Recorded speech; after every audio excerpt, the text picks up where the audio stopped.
मैं क्षमा चाहता हूँ पिताश्री, किंतु आपके पुत्र चंद्र ने मेरी माँ को ठेस पहुँचाई, उन्हें कष्ट दिया।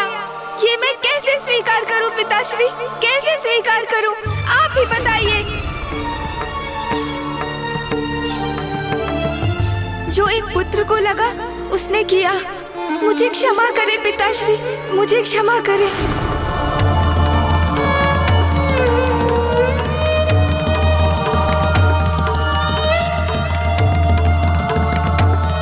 गणेश कुछ भी सुनने और समझने को तैयार क्यों नहीं हो रहा है?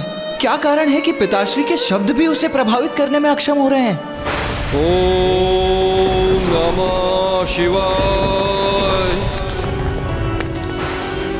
ओम नमः शिवाय। भौम के क्रोध का यह अतिरेक उचित नहीं। यदि वो शांत नहीं हुआ तो उसके क्रोध का कोई दुष्प्रभाव सृष्टि पर अवश्य होगा। अग्निदेव, आपका पूर्वाभास सत्य का रूप लेकर हमारे समक्ष आ ही गया। इतनी प्रसन्नता, इतने आनंद के बाद इतनी प्रतिकूल और इतनी दुखदायक घटना अंततः घट ही गई। किंतु देवराज, मैं ये समझने में असमर्थ हूं कि चंद्रदेव को गणेश जी का उपहास करने की क्या आवश्यकता थी। वरुण देव,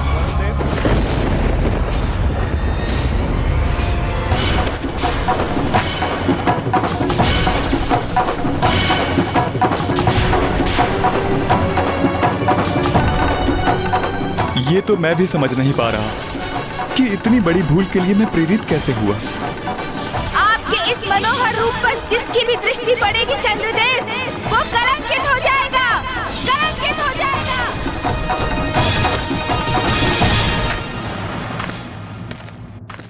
देवगण सावधान, गणेश जी का श्राप स्मरण रहे।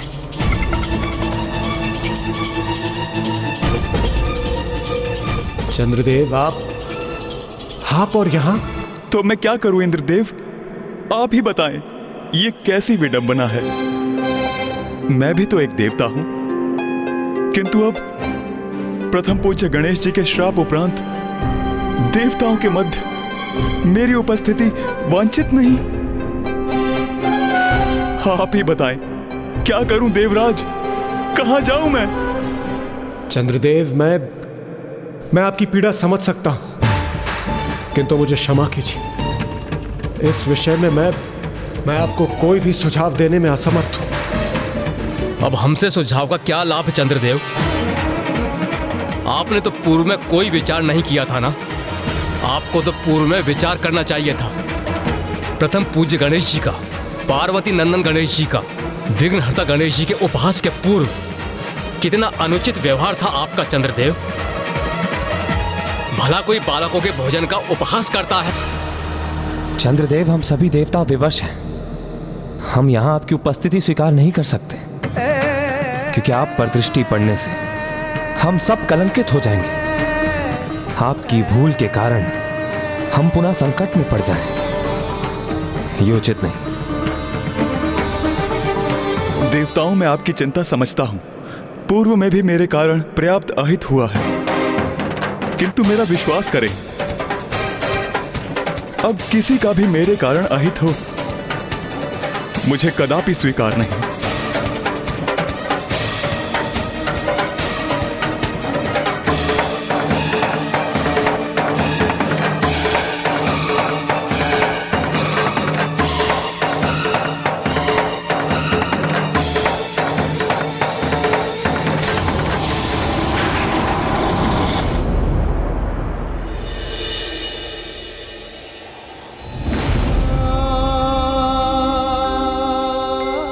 ये मैंने स्वयं को कैसे संकट में डाल दिया है। जिनसे मुझे स्नेह है उन्हीं के लिए अहितकर हो गया हूं मैं।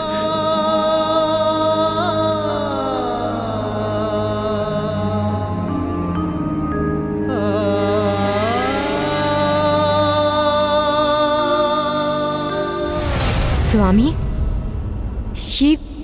ये आप क्या कर रहे हैं?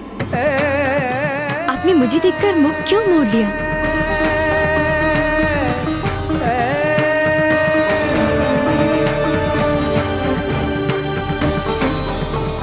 स्वामी। नहीं रोहिणी, वहीं रुक जाइए। मेरे निकट आने की भूल न करें। मैं आपसे विदा लेने आया हूं, मुझे वहीं से विदा कीजिए।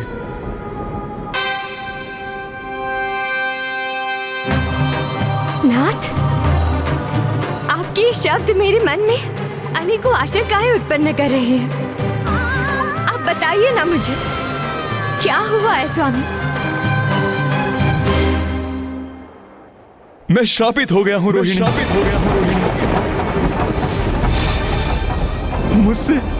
मुझसे बहुत बड़ी भूल हो गई, जिसके परिणाम स्वरूप गणेश जी ने मुझे श्राप दिया है। आपके इस मनोहर रूप पर जिसकी भी दृष्टि पड़ेगी चंद्रदेव, वो कलंकित हो जाएगा, कलंकित हो जाएगा, कलंकित हो जाएगा।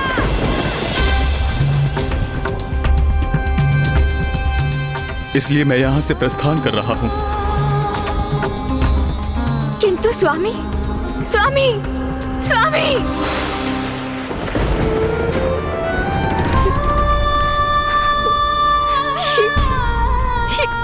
कैसा अनर्थ हो गया।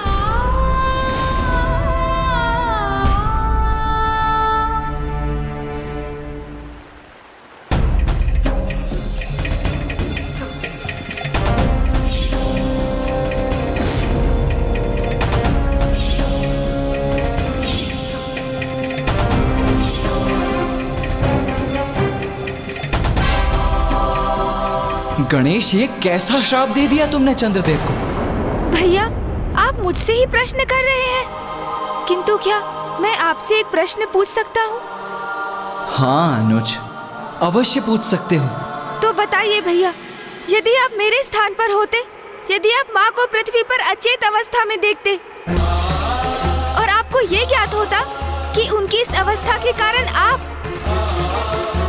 आपके प्रति उनका अगाध स्नेह है, आपके हित की चिंता है और उसी कारण हमारी माँ को इतना अपार कष्ट हुआ है, और जब आपको ज्ञात होता कि उस अवस्था को उत्पन्न कराने वाला दोषी कौन है, तो क्या आप उसे क्षमा कर देते? बताइए मुझे, क्या करते आप भैया? मेरी माँ को कष्ट पहुंचाने वाले दोषी को मैं अवश्य कठोर से कठोर दंड देता गणेश। तब तो मैंने जो किया वो भी उचित था ना भैया? मैं सर्वथा निर्दोष हूँ। तुम सर्वथा उचित कह रहे हो गणेश, किंतु पिताश्री भी तो अनुचित नहीं कह रहे हैं। उनका कथन भी तो सर्वथा उचित है।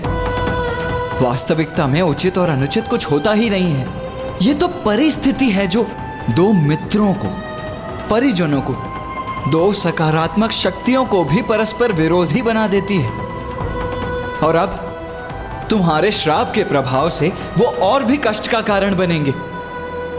अपने परिवार के साथ साथ समस्त सृष्टि के अहित का कारण बनेंगे वो।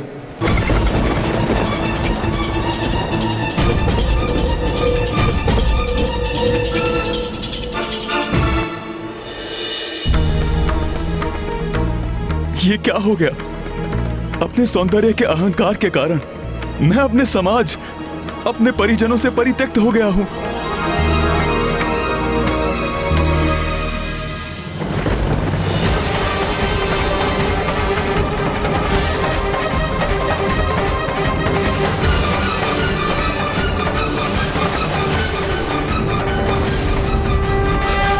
आपके इस मनोहर रूप पर जिसकी भी दृष्टि पड़ेगी चंद्रदेव, वो कलंकित हो जाएगा, कलंकित हो जाएगा, कलंकित हो जाएगा। ये पुष्प मेरे कारण मुरझा गए।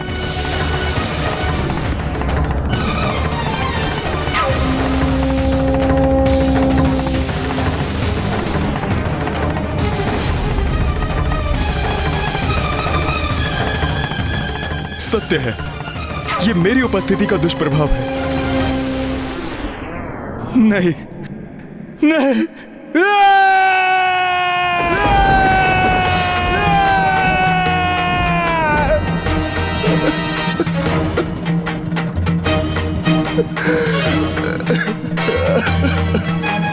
जो कुछ भी मेरे समक्ष है वे सब मेरे कारण ही कलंकित हो रहे हैं। ये सर्वथा अनुचित है। इतना बड़ा कलंक मैं स्वयं पर नहीं ले सकता, नहीं ले सकता मैं। अब तो मैं किसी को भी अपना मुख नहीं दिखा सकता। क्यों किया मैंने ऐसा? प्रथम पूज्य विघ्नहर्ता श्री गणेश के साथ ऐसा अनुचित आचरण क्यों किया मैंने? अब अपने इस दोषपूर्ण आचरण के कारण मैं सभी के लिए अदर्शनीय, वर्णहीन और अत्यंत मलिन हो गया हूं।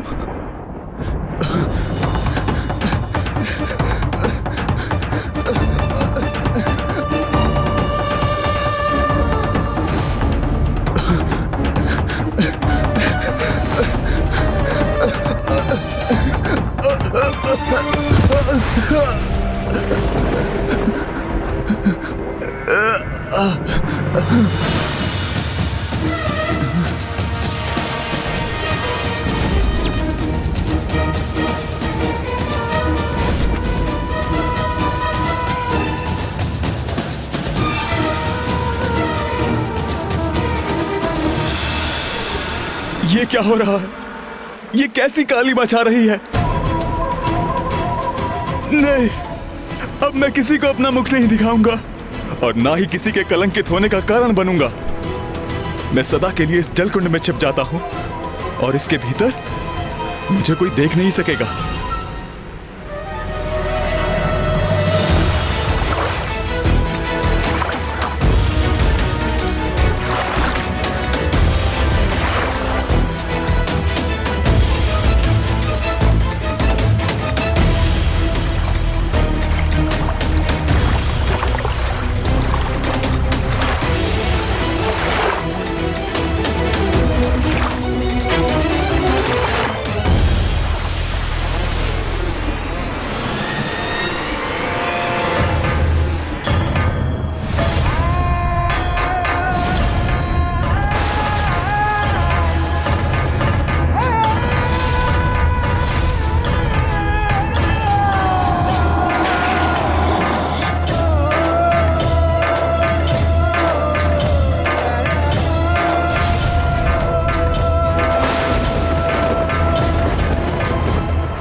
समझ में आया तुम्हें? क्या किया तुमने?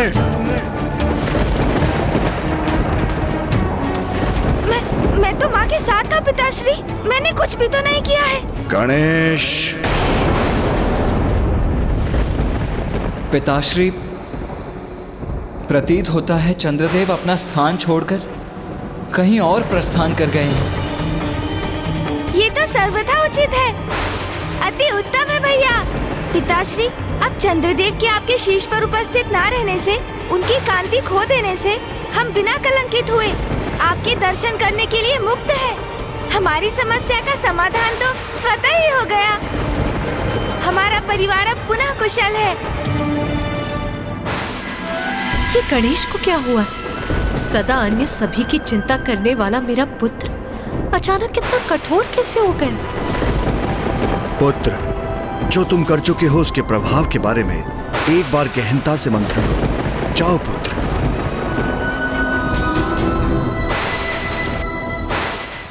ब्रह्मदेव, माता सरस्वती, गणेश जी ने जो भी किया उसका कारण समझती हूँ मैं।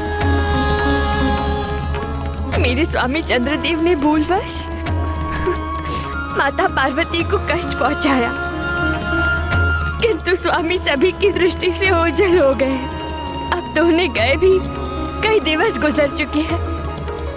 किसी को भी ज्ञात नहीं है कि वो कहाँ है। देवी रोहिणी, गणेश के लिए उसके माता पिता ही सर्वोच्च हैं। तो गणेश, जो अन्यथा निष्कपट और सरल और कोमल हृदय बालक है, अपनी माता को कष्ट में देखकर उसका क्रोध जागृत होना भी स्वाभाविक है। प्रभु, मैं केवल अपने स्वामी के लिए विनती करने यहाँ प्रस्तुत नहीं हुई हूँ। तनिक विचार कीजिए, चंद्रदेव से रिक्त संपूर्ण सृष्टि असंतुलित हो जाएगी। संपूर्ण प्रकृति पर, सभी जीवों पर स्वामी की अनुपस्थिति का भयंकर और विनाशकारी प्रभाव होगा। प्रभु, अब आप ही हम सभी की रक्षा का और सृष्टि के हित का कोई उपाय सुझाइए। प्रभु, कोई उपाय सुझाइए।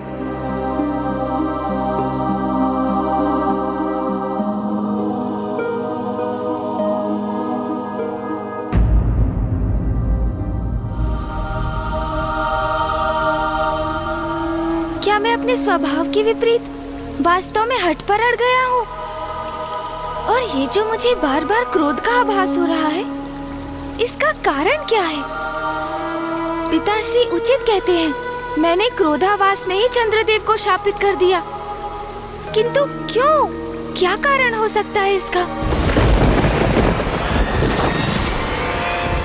ओम नमः शिवाय।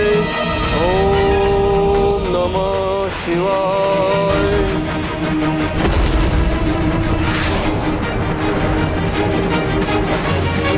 ओम नमः शिवाय।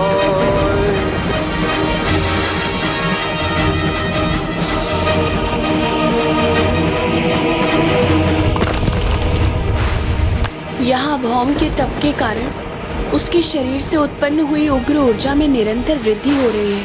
उसकी उग्रता भी बढ़ती जा रही है। ओम नमः शिवाय। पिताश्री, मुझे समझ में आ गया है कि ये मेरे भीतर क्रोध स्वाभाविक नहीं है। आप देवादिदेव महादेव हैं, सभी का मार्गदर्शन करते हैं। आप ही मेरे इस क्रोध को शांत करने के लिए मेरी सहायता कीजिए।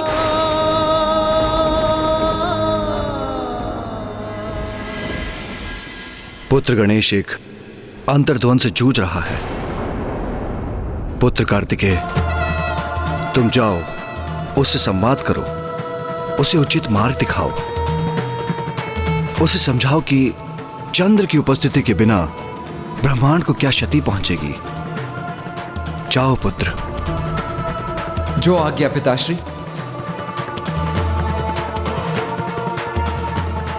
हम पे कृपा कीजिए प्रभु, कोई सुझाव सुझाइए। देवी रोहिणी, ये संकट गणेश के चंद्रदेव को शाप देने के कारण उत्पन्न हुआ है। और यदि कोई ये संकट हर सकता है तो वो गणेश ही है। कल ही कृष्ण पक्ष की चतुर्थी है। आप व्रत कर गणेश की पूजा करें। गणेश को प्रसन्न करने का एकमात्र यही उपाय है। धन्यवाद, धन्यवाद प्रभु।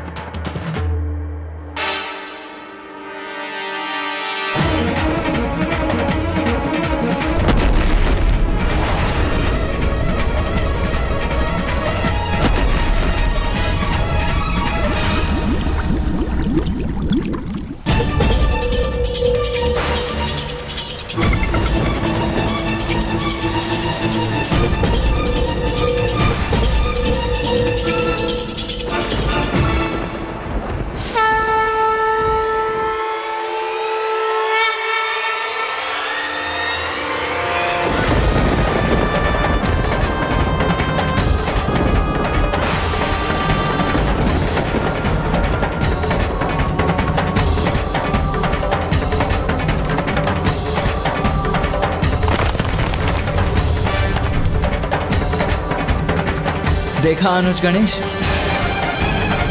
चंद्रदेव की अनुपस्थिति के कारण ही संपूर्ण सृष्टि में ऐसी भयंकर उष्मता उत्पन्न हुई है।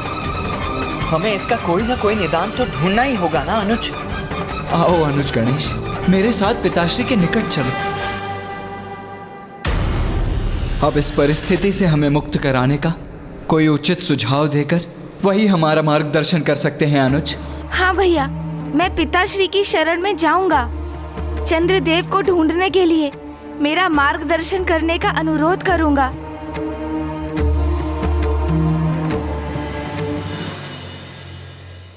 इस संकट से मुक्ति का मार्ग जो ब्रह्मदेव ने हमें बताया है, उस पर अड़िग रहूंगी मैं। अपार श्रद्धा और भक्ति से श्री गणेश जी की पूजा करूंगी मैं।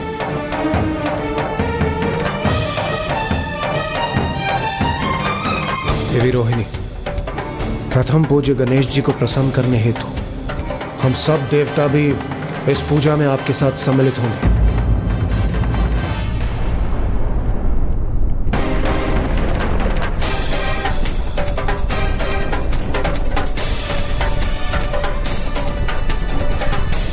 संकट तो बढ़ता ही जा रहा है देवराज इंद्र। पृथ्वी की उष्णता तो बढ़ती ही जा रही है। चंद्रदेव की शीतलता का अभाव अब अपना प्रत्यक्ष प्रभाव दर्शा रहा है और स्थिति और भी क्रमशः गंभीर होती जाएगी। हमें प्रथम पूज्य गणेश जी को शीघ्र प्रसन्न करना होगा, अन्यथा अनर्थ हो जाएगा।